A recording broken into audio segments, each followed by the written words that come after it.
Hi there, folks. I'm Tom McLaughlin, and I'm coming to you once again from the 2018 States of the Nation Policy Summit, and it's here on Friday, and I'm here with Rick Esenberg, who is also just part of our Bradley Foundation panel, the first ever Bradley Forum. That's right? Yes, I think that's right. Very cool. And you're here with the Wisconsin Institute of Law and Liberty, and you one of your big issues that you've been working on is issues of federalism. So I kind of wanted to dig into something real quick, and looking at the elections and the national landscape post 2018, where is coming from a standpoint of federalism? Why is that important right now? Well, I think we have a problem to solve and an opportunity to pursue.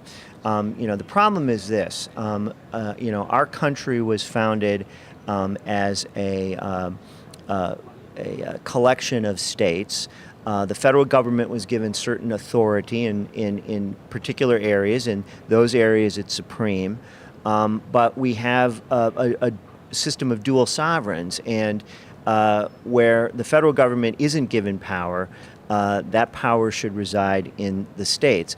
And the genius of that is it allows these states to operate as laboratories of democracy and to try different approaches to public policy in the hopes that, some things won't work, some things will work. Those things that will work will then become more widely adopted. We've gotten away from that, where we've treated states more as administrative units of the federal government. Bill Buckley famously said that the sky is made black with crisscrossing dollars that we tax from the people. We bring it to Washington.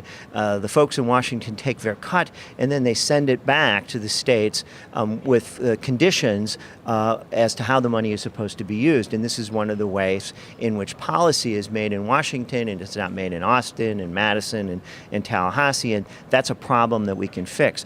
But it's also an opportunity because we live in a polarized country with people that have significantly divergent views about what public policy should be, different claims about what works and what doesn't work.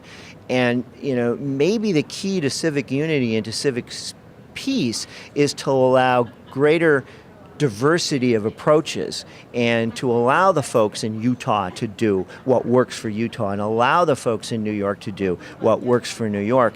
And federalism, I think, is a way to accomplish that rather than try to have one size fits all opposed from Washington, because when that happens, we have to somehow get these warring factions to agree with each other on everything, and that's a tough thing to do. So yeah, and we here at ALEC couldn't agree more. It's one of our big tenets here is federalism. But what do you think then is the way back to that kind of balanced system? Well, I think the first thing that we have to do is we have to understand what the problem is, and so I think that in the states you can enact laws which identify grants that have coercive conditions. By that I mean conditions that have nothing to do with the way in which the money is spent. You can evaluate whether or not state officials are going to cooperate with federal enforcement teams, because state officials cannot be commandeered by the federal government to enforce a state law. On the national level, we can have a broader view.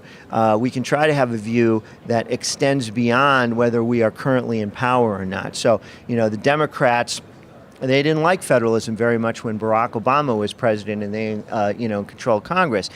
Now they're changing their mind. They're treating it with a strange new respect.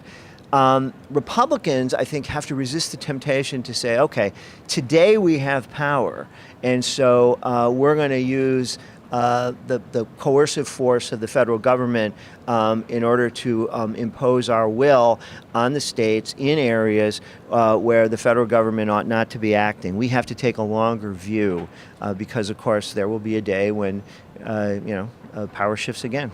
Great. Rick, I want to thank you for your time today, and enjoy the rest of your time here. Thank you very much. Take care.